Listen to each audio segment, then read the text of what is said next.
My dear students, welcome to my channel. Angang sa ngarang sargi channel da manga suba para sathok sasengi pambai hairiba para sia takpa loikre ngasi channel sigi makha satharapa oina manga suba para sathok sasengi pambai hairiba para sigi question answer nainagadauba.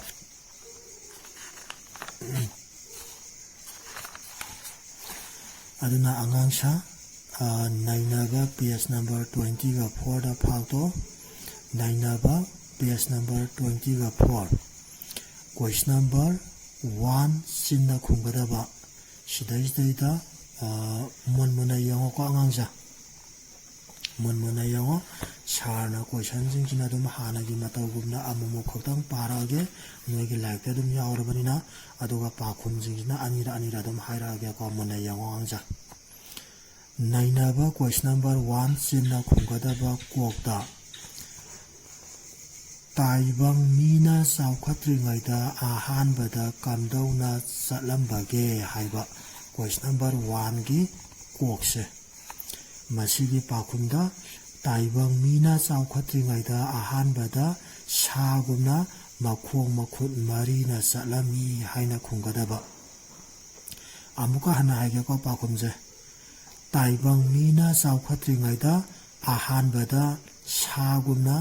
makhut makhong marina satlami haina khungadaba. Next question number samda arumba pot pinaba ana harije inapse kakthalo aduga una wantho printing mistake ko angangja arumba pot pinaba harije inapse una wantho aduga punaba hagadaba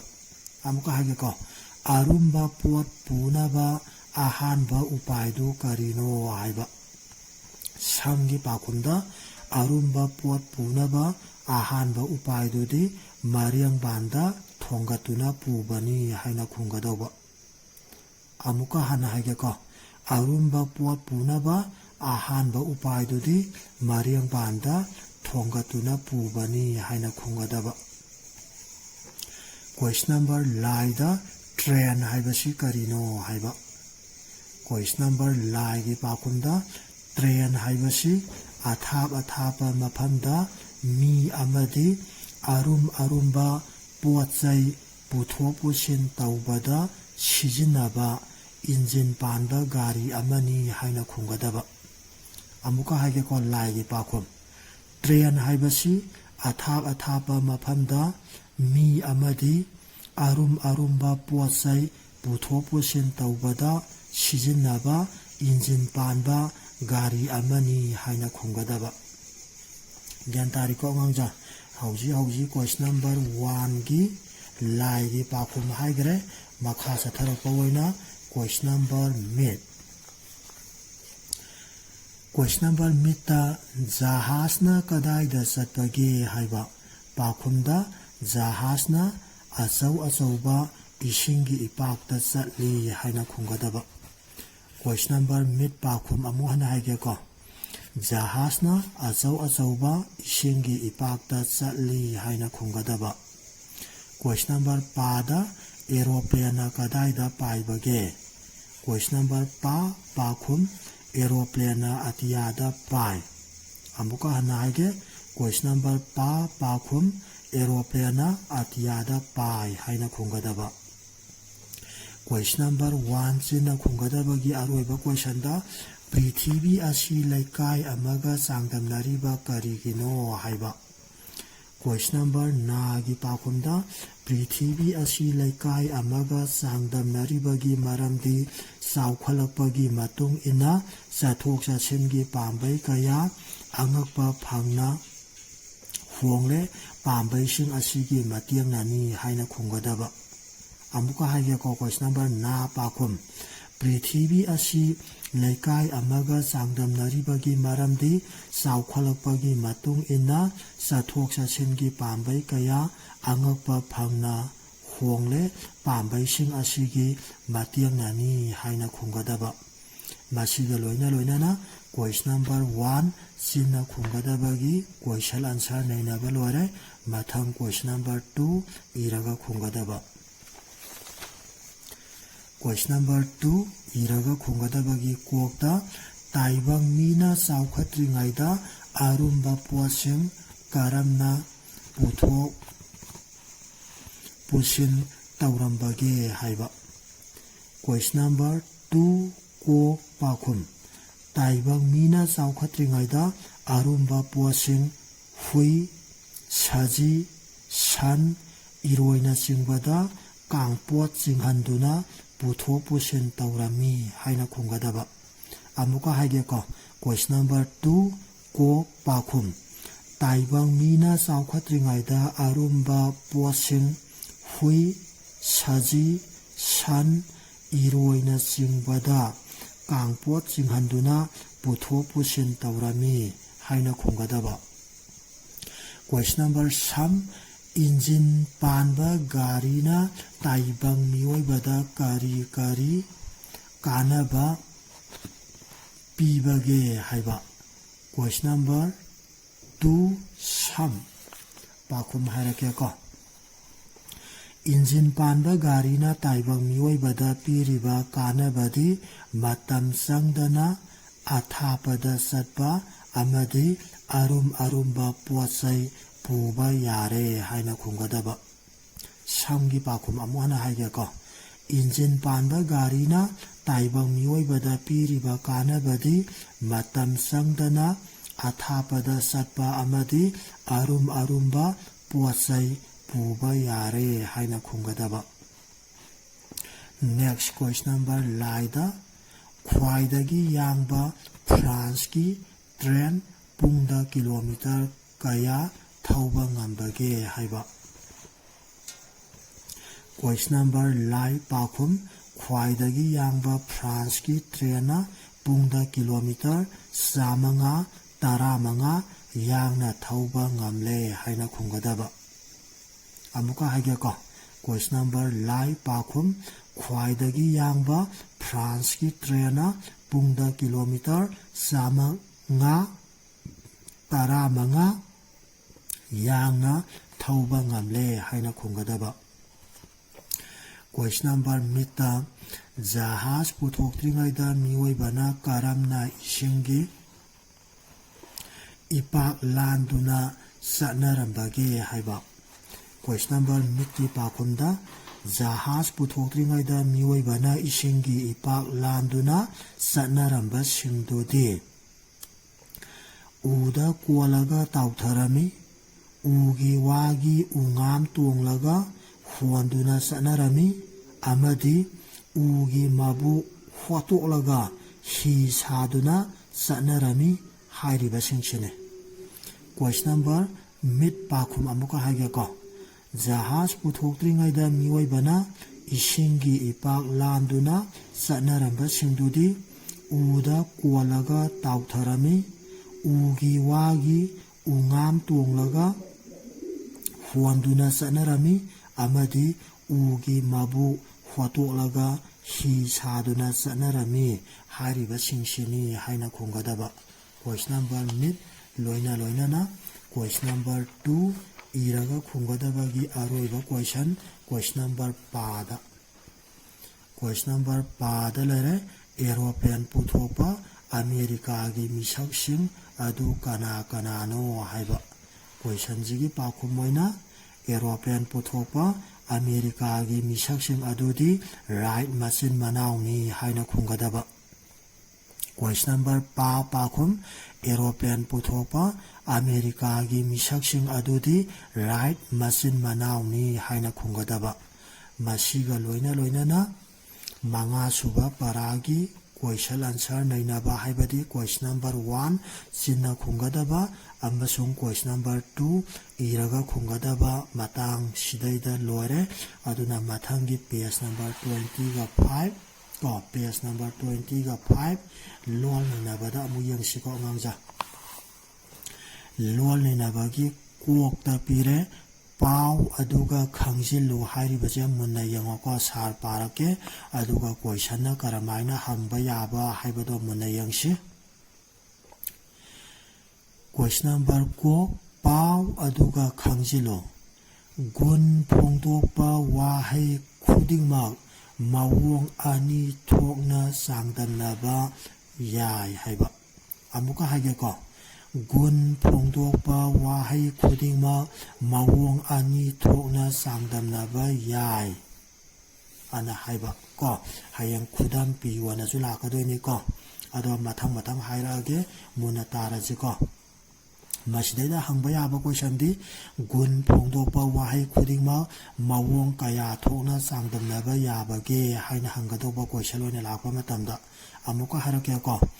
ꯒꯨꯟ ꯐꯣꯡꯗꯣꯛꯄ ꯋꯥꯍꯩ ꯈꯨꯗꯤꯡꯃꯛ ꯃꯑꯣꯡ ꯀꯌꯥ ꯊꯣꯛꯅ ꯆꯥꯡꯗꯝꯅꯕ ꯌꯥꯕꯒꯦ ꯍꯥꯏꯅ ꯍꯪꯉꯛꯀꯅꯦꯕꯀꯣ ꯀꯣꯏꯁꯟꯗ ꯃꯗꯩꯗ ꯄꯥꯈꯨꯝ ꯑꯣꯏꯅ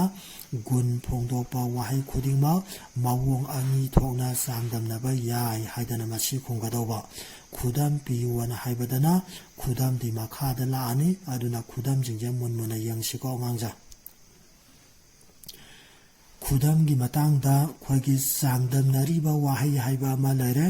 ꯄꯣꯠꯁꯛ ꯑꯅꯤꯒꯤ ꯃꯑꯣꯡꯗ ꯆꯥꯡꯗꯝꯅꯕ ꯍꯥꯏꯕ ꯑꯃ ꯂꯩꯔꯦ ꯄꯣꯠꯁꯛ ꯃꯌꯥꯝ ꯑꯣꯏꯅ ꯆꯥꯡꯗꯝꯅꯕ ꯍꯥꯏꯕ ꯑꯃ ꯑꯍꯨꯝ ꯂꯩꯔꯦꯀꯣ ꯃꯁꯤꯗꯩꯗ ꯍꯌꯦꯡ ꯄꯔꯤꯈ꯭ꯌꯥꯗ ꯈꯨꯗꯝ ꯄꯤꯌꯨ ꯍꯥꯏꯕ ꯃꯇꯝꯁꯤꯗꯩꯗ ꯁꯤꯗꯩꯗ ꯂꯥꯏꯔꯤꯛꯇ ꯌꯥꯎꯔꯤꯕ ꯋꯥꯍꯩꯁꯤꯡꯁꯦ ꯃꯁꯤ ꯑꯗꯨꯝ ꯄꯤꯔꯒꯁꯨ ꯌꯥꯔꯦ ꯈꯨꯗꯝ ꯑꯃ ꯄꯤꯌꯨ ꯅꯠꯇ꯭ꯔꯒꯅ ꯑꯅꯤ ꯄꯤꯌꯨ ꯍꯥꯏꯗꯅ ꯍꯪꯉꯛꯄ ꯃꯇꯝꯗ ꯅꯠꯇ꯭ꯔꯒꯅ ꯂꯥꯏꯔꯤꯛꯇ ꯌꯥꯎꯔꯤꯕꯁꯦ ꯅꯠꯇꯕ ꯅꯣꯏꯅꯅꯦ ꯑꯩꯈꯣꯏꯒꯤ ꯑꯥꯔꯊ ꯊꯣꯛꯄ ꯋꯥꯍꯩ ꯑꯃ ꯍꯦꯛꯇ ꯂꯧꯁꯜꯂꯒ ꯄꯤꯔꯒꯁꯨ ꯌꯥꯔꯦꯀꯣ ꯑꯗꯨꯕꯨ ꯀꯔꯝꯍꯥꯏꯅ ꯄꯥꯈꯨꯝꯁꯦ ꯈꯨꯝꯒꯗꯣꯏꯅꯣ ꯍꯥꯏꯕꯗꯨꯃꯇꯪꯗꯤ ꯌꯦꯡꯉꯁꯤꯀꯣ ꯁꯤꯗꯩꯗ ꯆꯥꯡꯗꯝꯅꯔꯤꯕ ꯋꯥꯍꯩꯁꯤꯗꯤ ꯍꯌꯦꯡ ꯈꯨꯗꯝ ꯄꯤꯌꯨ ꯍꯥꯏꯕ ꯑꯣꯏꯔꯒꯗꯤ ꯅꯣꯏꯅ ꯁꯥꯅ ꯑꯗꯨꯝ ꯌꯥꯡꯕ ꯑꯣꯏꯒꯦꯔꯥ ꯆꯥꯎꯕ ꯑꯣꯏꯒꯦꯔꯥ ꯁꯥꯡꯕ ꯑꯣꯏꯒꯦꯔꯥ ꯇꯞꯄ ꯑꯣꯏꯒꯦꯔꯥ ꯄꯤꯛꯄ ꯑꯣꯏꯒꯦꯔꯥ ꯇꯦꯟꯕ ꯑꯣꯏꯒꯦꯔꯥ ꯃꯟꯕ ꯑꯣꯏꯒꯦꯔꯥ ꯁꯤꯗꯒꯤ ꯅꯣꯏꯅ ꯑꯄꯥꯝꯕ ꯑꯗꯨꯝ ꯁꯦꯂꯦꯛ ꯇꯧꯖꯔꯒ ꯏꯖꯔꯛꯑꯗꯣꯏꯅꯤꯀꯣ ꯈꯨꯗꯝ ꯑꯃ ꯄꯤꯌꯨ ꯈꯨꯗꯝ ꯑꯅꯤ ꯄꯤꯌꯨꯅ ꯀꯣꯏꯁꯟꯁꯤꯒ ꯄꯨꯟꯅ ꯍꯪꯈꯤꯕ ꯑꯣꯏꯔꯒꯗꯤ ꯑꯗꯨ ꯅꯠꯇꯕꯤꯗ ꯃꯈꯥꯗ ꯄꯤꯔꯤꯕ ꯋꯥꯍꯩꯁꯤꯡ ꯑꯁꯤꯒꯤ ꯄꯣꯠꯁꯛ ꯑꯅꯤꯒꯤ ꯃꯑꯣꯡꯗ ꯆꯥꯡꯗꯝꯅꯕ ꯑꯃꯗꯤ ꯄꯣꯠꯁꯛ ꯃꯌꯥꯝ ꯑꯣꯏꯅ ꯆꯥꯡꯗꯝꯅꯕꯒꯤ ꯃꯑꯣꯡꯗ ꯏꯌꯨ ꯍꯥꯏꯗꯅ ꯍꯪꯉꯛꯄ ꯑꯣꯏꯔꯒꯁꯨ ꯌꯥꯏꯑꯕ ꯁꯤꯗꯩꯗ ꯂꯥꯏꯔꯤꯛꯇ ꯄꯤꯔꯤꯕ ꯋꯥꯍꯩꯁꯤꯡꯁꯤꯃꯛ ꯂꯣꯏꯅꯃꯛ ꯄꯤꯔꯒ ꯅꯠꯇ꯭ꯔꯒꯅ ꯂꯥꯏꯔꯤꯛꯇ ꯄꯤꯔꯤꯕ ꯋꯥꯍꯩꯁꯤꯡꯁꯦ ꯁꯨꯡꯅꯠ ꯅꯠꯇꯕꯗ ꯇꯣꯉꯥꯟꯕ ꯁꯥꯔ ꯑꯣꯏꯅ ꯋꯥꯍꯩꯁꯦ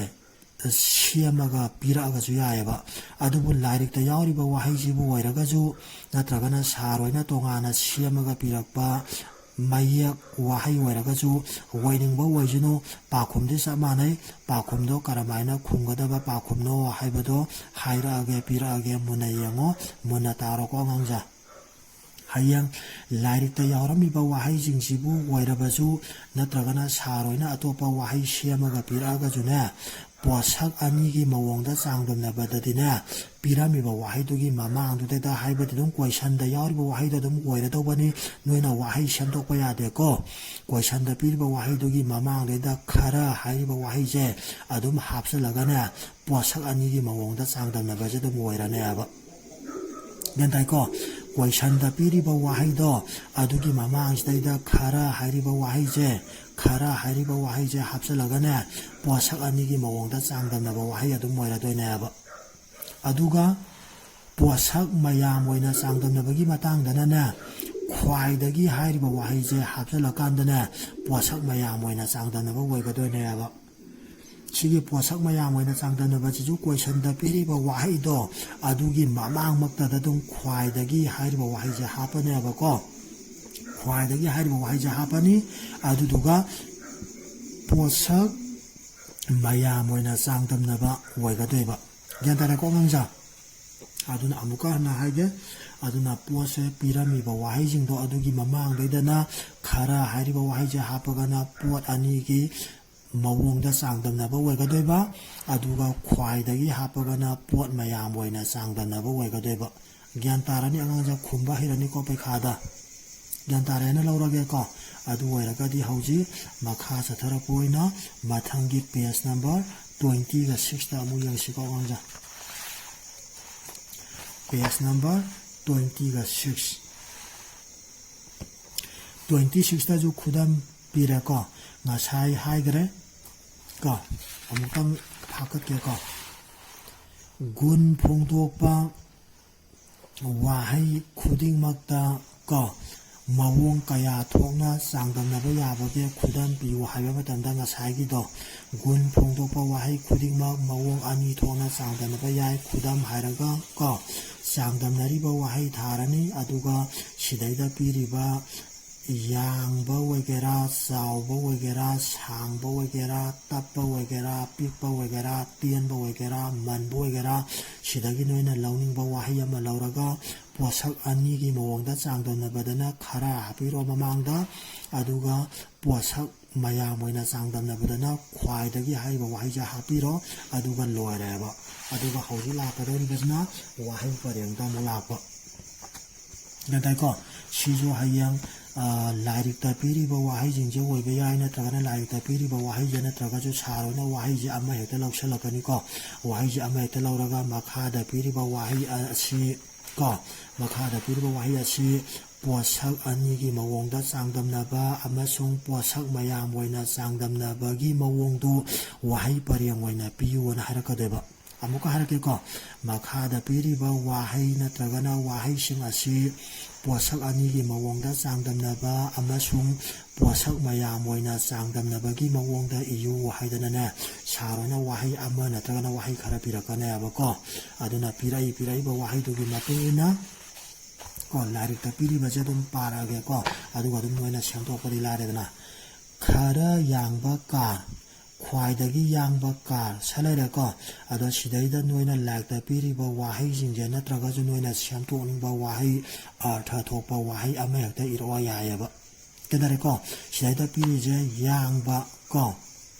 yangba natra ado si yangba pibagi matungina khara yangba kar natra khwaidagi yangba kar na laineba natra aduba si natabda noina sianingba mapung artha thokpa wahai bu oiragadi noina iningba wahai irau natragana sidaida lairikta piriba wahai je nataba taragajo hayang saroina hangba wahai irakaneba ko adu hangakpa matamda noina dum gyantare ko gyantare khoigi posak anigi mawongda ibadana dum khara hapiro yare aduga posak mayamgi mawongda ibajadana khwaidagi jadum hapaga dum wahai pareng dum sembiro yare ba kendare ko gangja masigumna dum makhada julaire mahak lamjel khara yangba mini mahak khwaidagi lamjel yangba mini sida jadum laire ko sida jadum yangba jadum laire ko samanare ko adum noina iningba wahai pareng do noina laigada wahai pareng do dum iro kasu kaide si igadabani si oigadabani haiba laite aba gyantare ko ngangja ado sidaida ko mahak lamjian khara yangba mini laire saida khara ga yangba ga jidi thangnare aduga mahak khwaidagi lamjel yangba mini haibisidadi khwaidagi hairiba wahaijiga yangba hairiba wahaijiga anija thangnade lamjel hairiba wahaijiga maraksaida khalleba ko adubu ka shukaide ko samaina khallaga ju natragana khandana na mahak lamjel khwaidagi yangba mini yana haina iraga chu yai ko amuka hage ko mahak lamjel khwaidagi yangba mini haidana iraga chu yaiba gentai ko ngangja wanto wanjingi wade gentai ko artha dudam thokadawa artha thogadi adum yare loina na makhada pire pakba wangba phaba khaba hanba niyamba ngauba phajaba haidana pire ko masdaida pakba hariba wahije yangji ko pakba hariba wahije hayang wahai pareng waina piyu haidana taba ko pakpa hariba wahije sijanaraga posak anigi mawongda changdamnaba amasung posak mayam oina changdamnabagi mawongda iyu hairagadina pakpa je posak ani changdamnabagi mawongdana khara pakpa na iro yareba aduga posak mayam changdamnabagi mawongdana ko khwaidagi pakpa haidana iro yareba gyantare ko ngangja aduga wahai pareng aduga pakpa hariba wahai asi sijanaraga wahai pareng waina ko wahai pareng oina posak anigi mawongda changdamnaba amasung posak mayam oina changdamnabagi mawongda iyuwana hairaga chudum mo yawba wahai pareng adum iba hairani ko angangja okay ko phare ko angangja ngasigidi matang jada loisalaji mathanggi class ta unaraji okay thanks